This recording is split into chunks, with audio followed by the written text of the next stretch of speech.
Un radar à 1 milliard. Le drone tire, le radar brûle. Et soudain, l'armée la plus puissante du monde devient aveugle. Voilà où nous en sommes. Pas une bataille de tanks, pas une bataille d'avions, une bataille de mathématiques. Et l'Amérique est en train de la perdre. Pendant 40 ans, l'Amérique a été invincible au Moyen-Orient. L'Irak, détruit. La Libye, anéantie. La Syrie, pulvérisée. Personne ne pensait que l'Iran pouvait rivaliser. Personne. Et pourtant, depuis 2 mois, c'est exactement ce qui se passe. L'Iran fait la guerre du XXIe siècle. L'Amérique et Israël font la guerre du XXe siècle. Et le XXIe siècle gagne. Le 27 mars, une seule journée. Une base américaine en Arabie Saoudite. L'Iran attaque. Un KX américain détruit, 7 des 135 ravitailleurs KC-135 perdus ou gravement endommagés. Chiffre la perte. Un avion de détection avancé, 700 millions.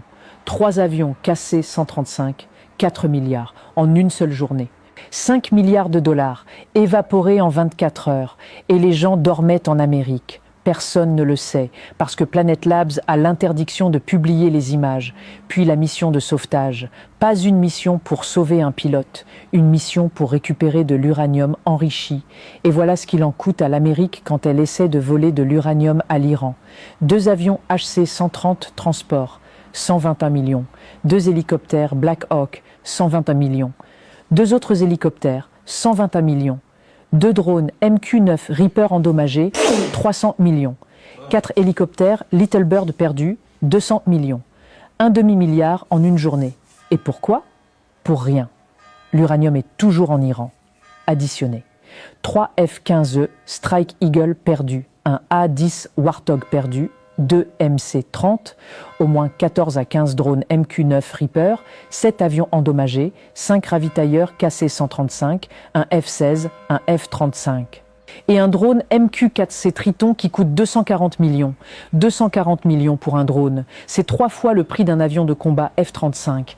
Mais voilà le détail que personne n'ose dire à voix haute. L'Iran a aussi détruit tous les radars, les yeux de l'armée américaine. Presque 3 milliards de dollars. Aveugle. L'armée la plus puissante du monde est aveugle.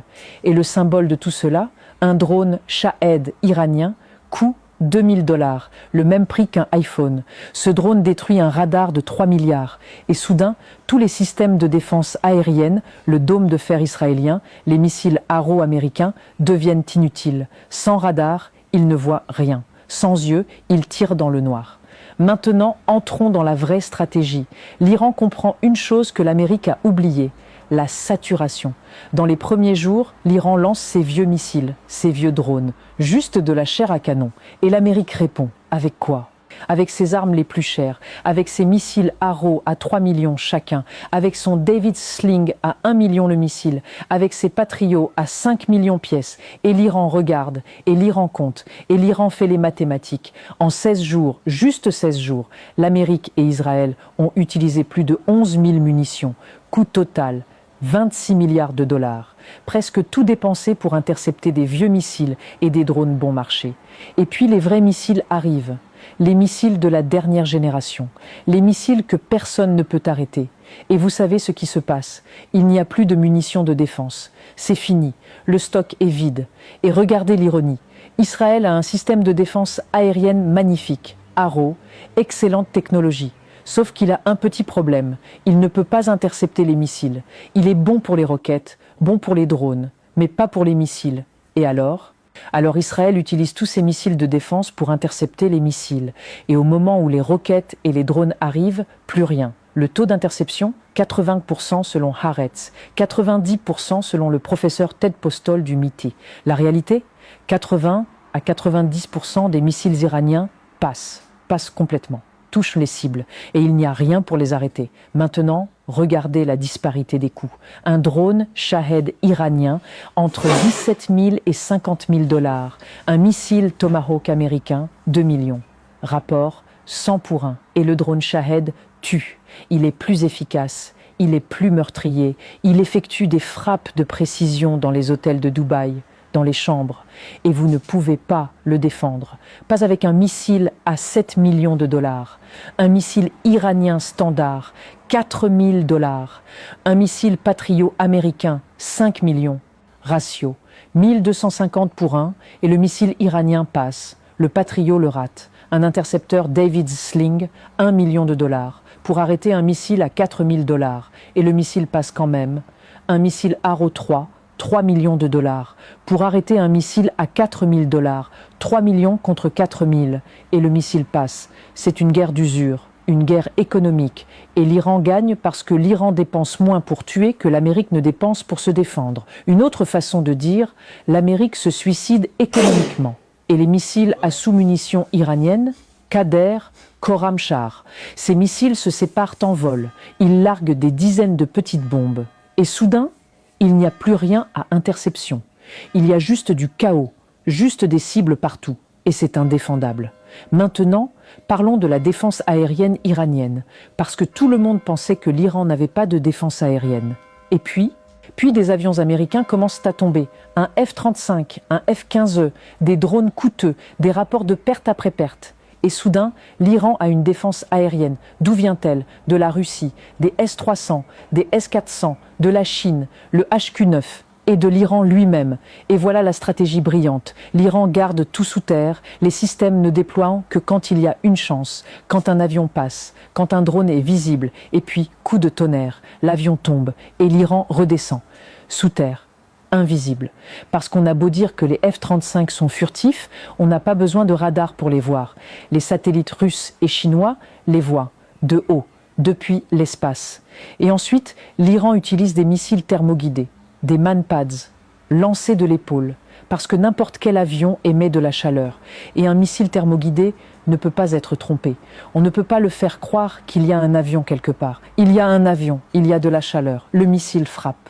Mais le vrai génie de l'Iran, les villes souterraines. Pas une base, une ville entièrement sous terre, à 500 mètres de profondeur. Et Trump pense qu'il bombarde les bases iraniennes. La vérité, Trump bombarde une montagne, rien d'autre. Juste une montagne. Ces villes ont des systèmes d'électricité indépendants, de la lumière, de la ventilation, des chemins de fer, des silos de lancement, des sorties camouflées. Vous regardez à la surface, vous voyez du désert. Et soudain, un missile sort, directement du sable, et personne n'a vu d'où il venait. L'Iran en a 31, une base de missiles dans chaque province, un réseau de tunnels de 6 à 10 mètres de haut. Et Trump crie que l'Amérique contrôle l'espace aérien. Non, l'Amérique bombarde une montagne et l'Iran continue de tirer des missiles au même rythme, jour après jour. Et voilà le problème qu'aucun général américain ne peut résoudre. Si vous avez détruit les lanceurs de missiles, la guerre est finie, vous gagnez. Mais l'Iran continue de tirer, donc vous n'avez pas détruit les lanceurs. Parce qu'ils sont sous terre, là où vos bombes ne peuvent pas les atteindre. Et vous savez que vous ne pouvez pas les atteindre. Et l'Iran le sait. Et tout le monde le sait. Sauf Trump qui tweete que tout va bien. Et la marine? La marine iranienne n'a pas besoin de destroyers sophistiqués, n'a pas besoin de porte-avions. Elle a une mission simple, fermer le détroit d'Ormuz. Et pour ça, elle utilise des canaux rapides, des drones, des sous-marins, tout sous terre, tout stocké. Et quand le moment vient, elle sort, elle frappe. Elle rentre. Trump peut crier que la marine iranienne a été détruite. La vérité, elle n'a jamais existé à la surface. Elle était toujours sous terre et elle le sera toujours. Et maintenant, le rôle des grands alliés, la Russie, la Chine, parce que vous ne pouvez pas gagner une guerre seule. La Chine fournit à l'Iran un satellite espion qui dit où frapper, avec quelle précision. Au millimètre près, un hôtel à Dubaï, Vlan, missile iranien, au millimètre. C'est la Chine qui dit où. Et la Russie donne à l'Iran des renseignements complets, juste comme l'Amérique donne à l'Ukraine des renseignements sur où frapper en Russie. Maintenant, c'est l'inverse. La Russie dit à l'Iran, voilà où frapper l'Amérique, avec quelle précision, quand. Et l'Iran frappe. Et voilà la leçon pour l'Inde. Et pour tous les pays qui pensent que la défense, c'est d'avoir des bases. L'Amérique a 800 bases militaires dans le monde. 800, partout. Chypre, Djibouti, Allemagne, Japon, Corée du Sud. Partout. Et l'Iran a montré une chose, quel que soit le nombre de bases, si votre défense aérienne peut être pulvérisée en quelques heures, vous avez perdu. Parce qu'une base à la surface est une cible visible. Et un missile iranien à 4 000 $ peut la détruire. Voilà la nouvelle réalité. Ce n'est plus 1991. Ce n'est plus l'opération Tempête du désert. C'est 2026. Et les règles ont changé. L'Inde n'a même pas de vrais drones, pas de technologie de drone propre. Et la plupart de la technologie que l'Inde utilise vient de Chine. Et l'Inde demande à l'Amérique la permission d'acheter du pétrole russe. Et l'Amérique dit oui jusqu'au 16 mai. Et l'Inde attend, impuissante. C'est ça la leçon pour l'Inde. Ce n'est plus les bases, ce n'est plus les avions chers, c'est les drones, les missiles, la saturation, la défense sous terre. Et l'Inde n'a rien de cela, parce que voilà le secret de l'Iran. L'Iran ne fabrique pas des armes coûteuses, l'Iran fabrique des armes rentables. Un drone à 2000 $, un missile à 4000 $. Et l'Inde achète des armes chères, des F-16, des Rafales, des Apaches, tout coûteux.